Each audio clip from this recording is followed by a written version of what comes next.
1944년 9월 19일 예수님, 루치펠은 교활한 것 외에도 극도로 똑똑하다. 그자의 교활함은 너희를 함정에 빠뜨리기 위해 사용되지만 그자의 지성은 언제 그리고 어떻게 나를 해치고 피조물을 망칠 수 있는지 생각하는 데 사용된다. 내 말을 믿어라. 그자는 결코 쓸데없이 시간을 낭비하지 않는다.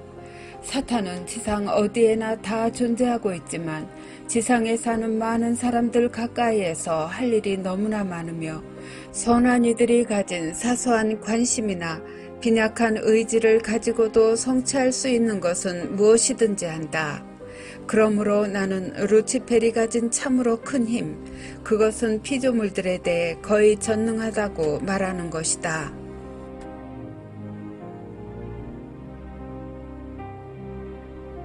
사탄은 자신의 시간을 잘 계산하고 효율적으로 일하기 위해 한순간도 낭비하지 않는다. 그로 인해 하느님께로부터 빼앗은 보물들, 즉 영혼들로 지옥에 있는 자신의 금고들을 살찌운다. 사탄은 참으로 지칠 줄 모르는 일꾼이다.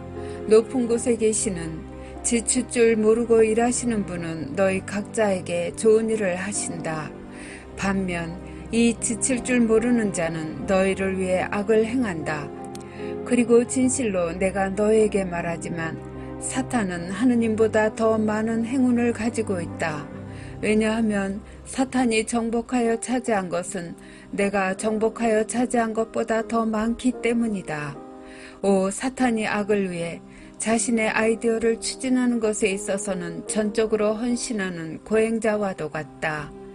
사탄은 허둥대지 않을 뿐 아니라 타협하지 않고 피로를 모르며 미루지도 않는다. 피조물이 지성에 조금씩 깨어날 때 루치펠은 처음에는 그다지 걱정하지 않는다.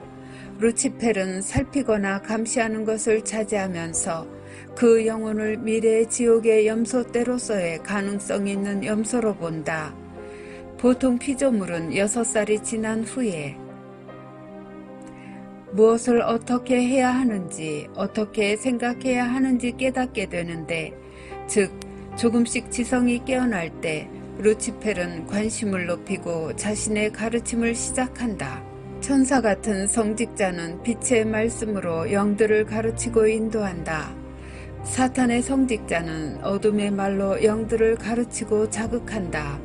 끝없는 투쟁이다. 정복자든 정복자가 아니든 전자는 빛의 천사로, 후자는 어둠의 천사로서 마지막 필멸의 시간까지 영혼을 두고 싸우며 서로 먹이를 빼앗으려고 투쟁한다. 빛의 천사는 지상의 모든 날들 동안 빛으로 영혼을 보호한 후에 그 영혼을 주님께 인도한다. 그러나 만약 마지막 승리가 어둠의 천사의 것이라면 사탄은 영혼을 어둠 속으로 끌고 간다.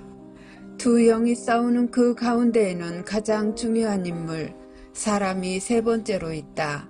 사람은 자신의 의지대로 할 자유가 있고 지성과 이성이 부여되며 세례로 인해 그에게 되돌아온 은총의 헤아릴 수 없는 힘에 의해 강화되고 성사들이 그 사람 안에서 은총을 증가시켜주고 유지시켜준다. 너도 알다시피 은총은 영혼과 하느님과의 결합이다. 그러므로 그것은 사탄의 덕과 타락의 유혹에 맞서 다시 일어설 수 있는 난공불락에 힘을 주는데, 왜냐하면 하느님과의 결합이 너희를 반신들로 만들기 때문이다. 그러나 은총 상태에 계속 남아있으려면 너희는 그것을 원하고 행할 필요가 있다. 사탄과 너 스스로에게도 나는 하느님의 것이고 오직 하느님만의 것이 되고 싶다 고 말할 필요가 있다. 그러므로 너희는 내 가르침과 조언에 순종해야 한다.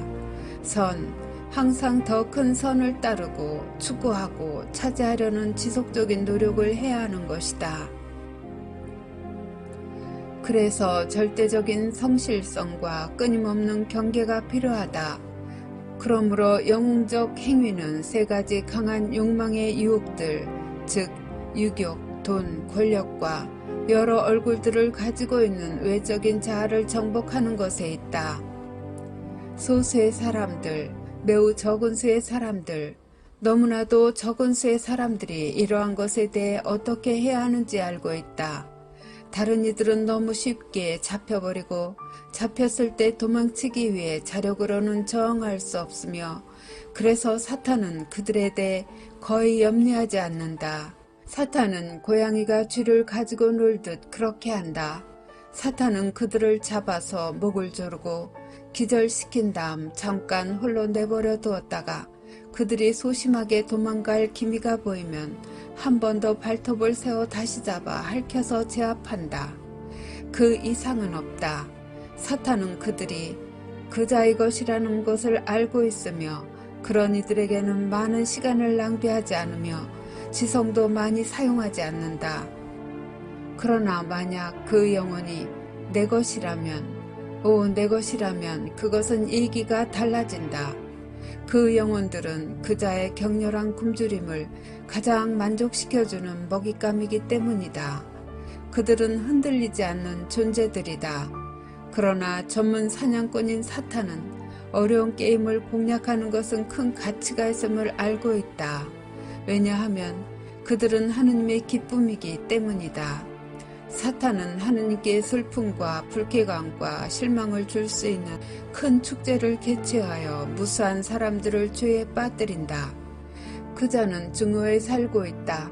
하느님은 사랑으로 살아가신다. 그자는 증오 자체이다. 하느님은 사랑 자체이시다. 증오는 그자의 피다. 사랑은 나의 피다. 그자는 나의 것에 대한 관심과 감시를 배가시킨다는 것을 알아라.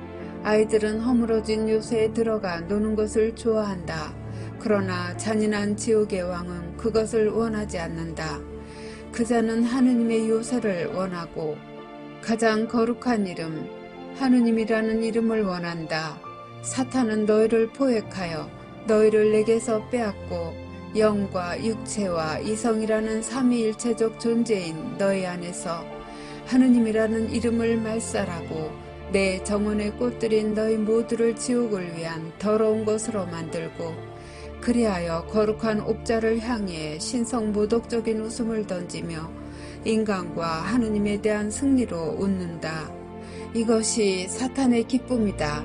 너희가 더 내 것일수록 그자는 너희를 자신의 것으로 만들기 위해 더욱 끈덕지게 노력을 기울인다.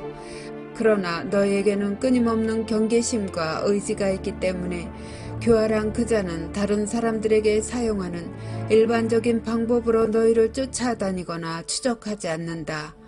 그자는 항상 멀찌감치 거리를 두고 가장 예기치 않는 순간에 그리고 가장 예기치 못한 동기로 너희 뒤통수를 치며 공격한다.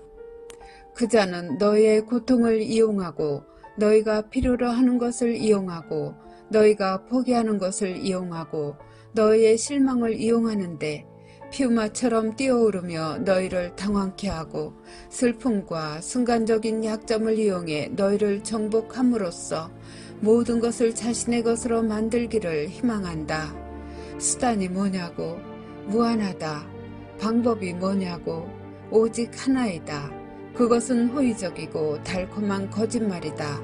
합리적이고 조용한 말이다. 돕고 싶어하고 겉보기에는 도움이 되는 듯한 우정 같은 것이다. 그자에게서 공격을 받은 적이 있느냐? 너희는 다시 공격을 받을 것이다. 많이, 항상 더 교활한 방법으로 그자가 나와 너희에게 무엇을 가지고 있을 것 같으냐? 너희는 항상 그자로부터 더 많은 공격을 받을 것이며 가장 빈틈없는 사람조차도 속임수에 빠질 정도로 미묘하고 영리할 것이다. 내 사랑하는 영혼아, 하느님의 충만한 단순성, 그것을 그대로 가지고 있다면 다른 모든 교묘한 것이 뚫을 수가 없다. 사탄은 너희에게 외부적으로 상처를 입힐 것이다. 그러나 군인의 명예는 자신의 신체에 새겨진 상처 자국이며 이 표지는 군인다운 전투의 증거라고 말할 수 있다. 그리고 군인의 신체에 이 상처 자국이 많을수록 세상은 그의 용맹함에 더욱 존경을 표한다. 영적 전투에서도 똑같다. 사탄과의 싸움에 이긴 상처들은 너희 영혼을 손상시키지 않고 너희에게 왕적인 존재인 영을 감싸고 있는 것을 멍들게 할 뿐인데 그것은 너희의 영예가 될 것이다. 이 상처들 때문에 너희는 천국에서 영예롭게 될 것이다. 진실로 내가 너희에게 말하지만 너희는 폭군들 때문에 죽은 이들만 순교자라고 부르는데 그러나 나의 모든 성인들은 순교자이다. 성인이 되려면 사탄의 핍박을 받아야 했고 나에게 충실해야 했기 때문이다. 이기는 자에게 영광이 있으리라. 하늘의 종려나무는 너희를 위한 것이다.